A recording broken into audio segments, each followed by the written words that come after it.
गुरुवर के प्रकल्प हमेशा ऐसे पवित्रतम रहे।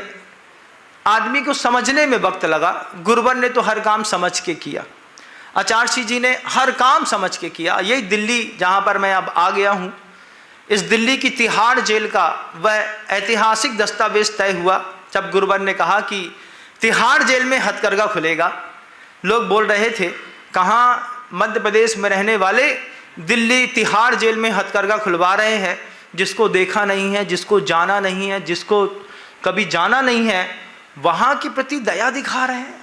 आचार्य जी कमरे के अंदर नेमावर में कहते हैं तिहाड़ जेल में कैदी होते हैं, उनको आजीवन कारावास होता है। आजीवन कारावास समझते हो? क्या समझते हो? 14 साल 20 साल ना, जब तक तुम्हारी मृत्यु नहीं होगी तब तक तुम इसी जेल में जिंदा रहोगे। ऐसे कारावास वाले कैदी हैं, कैसा मानसिक संक्लेश होता होगा उनको, उनके परिवार को कैसा होता होगा।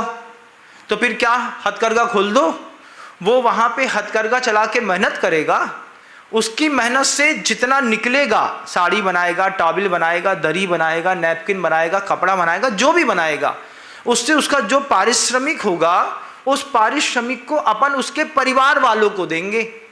तो परिवार वालों का भरण पोषण भी चलेगा, उसका मेंटल स्ट्रेच भी कम होगा और उसको भी ये बात तय होगी कि मैं भले अंदर जेल में हूँ लेकिन मेरे पुरुषार्थ से मेरा परिवार चल रहा है। इस ऊंची सोच के साथ तिहाड़ जेल में 300 से ऊपर हथकरघे खोले और सौभाग्य की बात है कि हर कैदी 40,000 रुपए महीना कमा रहा है। ये मार्ग है बंधुओं, हम मंजिल पे ना है, मार्ग पे हैं। मार्ग का आनंद लीजिए, मार्ग को निष्कंटक बनाए रखिए और मार्ग को साफ सुथरा बनाए रखने में मदद करिए। आप भी मदद करिए। मैं पूरी दुनिया के लोगों से कहूँगा उस मदद के लिए। क्या मदद करिए? पूरे महाराष्ट्र के बेल्ट में धर्म परिवर्तन जैन समाज में शुरू हो गया है। अभी तक आदिवासियों को क्रिश्चियंस बनाया जाता था, अब जैनों को क्रिश्चियन की ओर कन्वर्ट किया जा रहा है। महाराज ये स्थिति महाराष्ट्र की है, महाराष्ट्र में वो स्थितियां बन रही हैं। हमारे वहाँ पर ब्रह्मचारी तात्या भैया हैं, उन्होंने हम सबको बताया महाराज 6 परिवार पूरे तरीके से क्रिश्चियन हो गए जैन समाज के। पूछा कारण क्या है?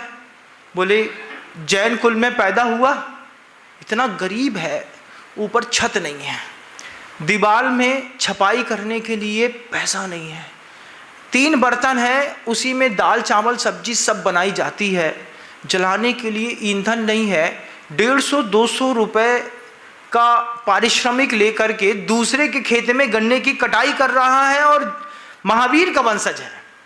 ऐसे लोगों के पास वो पहुंच रहे हैं, पहुंच करके उनकी जवान बेटियों को मोल्ड कर रहे हैं, कह रहे हैं इसको तुम इनको मानो, ये गॉड तुमको सब देगा। ऐसे करके कन्वर्शन जैन समाज में स्टार्ट हुआ। मार्ग को बनाए रखना आप जैसे लोगों की जवाबदारी है, इसको आप ध्यान रखिएगा। आप सुन रहे हैं, सुन करके असंगी जैसा व्यवहार आप नहीं कर सकते, आपको संगी जैसा व्यवहार करना पड़ेगा। इतिहास कभी आपको माफ नहीं करेगा। साधु तो मैं तो बोल करके आपको चेतना दे करके अपने पाप काट लूंगा, लेकिन अगर तुमने धन नहीं लगाया तो तुम्हारे पाप बढ़ते चले जाएंगे। कन्वर्ट कर रहे हैं शिक्षा के नाम पर, जैन समाज की बेटियों को ले जा करके कॉन्वेंट स्कूल में डालते हैं, वहीं पे पढ़ाते हैं, वहीं पे डेवलप करते हैं और किसी अपनी ही जात के वाले के साथ उसकी शादी करा देते हैं। इस तरीके से 6-7 परिवार कन्वर्ट हो गए। जब ब्रह्मचारी तात्या भाई ने ये बात बताई तब मुझे लगा कि मुहिम होनी चाहिए।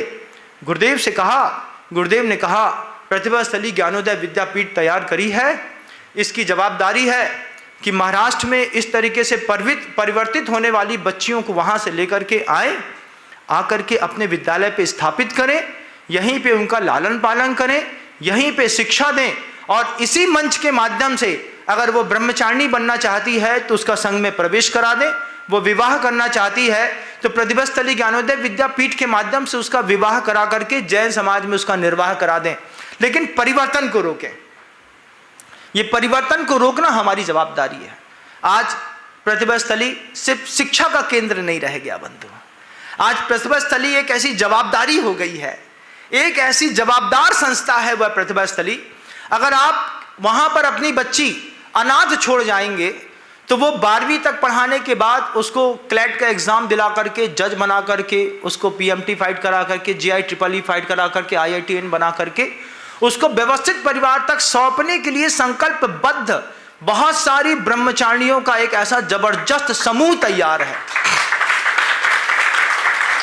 ये 550 बहनें अपनी पूरे जीवन की आहुति दे रही हैं। हर बहन अपने कर्तव्य पे लगी है। एक सफ़ेद साड़ी में नीला हरा दृश्य दिखाते हुए वो लगातार साड़ी पहन करके पूरे देश की आस्था और धर्म को सुरक्षित रखने के लिए बड़े बड़े साधुओं से ऊपर तपस्या हो रही है। इस तपस्या में भी आपके यज्ञ की आहुतियाँ आवश्यक हैं। आप एक बच्ची गोद लीजिए। एक बच्ची एक साल में सिर्फ 1 लाख रुपए खर्च कराती है। 9,000 रुपये महीने में उसको एक कमरा मिलता है, उसको शिक्षा मिलती है, 3 समय का उसको अच्छा भोजन मिलता है, उसको एक्टिविटी मिलती है, बुक्स मिलती हैं, गेम्स मिलते हैं, अच्छा वातावरण मिलता है। सिर्फ 9,000 रुपये में वातावरण मिलता है उसको 1 माह का। 1 साल में 1,08,000 रुपये, और अगले 10 साल तक अगर आपने सौभाग्य प्राप्त किया तो 10 सालों में मात्र 11 लाख रुपए की राशि अगर आप देते हैं। 1 लाख रुपए 1 साल में क्या मायने रखता है, लेकिन 1 लाख रुपए से अगर आपको पता चले कि आपके जैन धर्म की एक बच्ची का धर्म परिवर्तन बच रहा हो, उसकी अस्मिता बच रही हो, उसके साथ होने वाले वायलेंस से हम उसको बचा सकते हैं, तो हम अपने मार्ग को सुरक्षित रखने के लिए इस तरीके का भी अगर प्रयोग ना कर पाए तो हमारे धन पर धिक्कार है।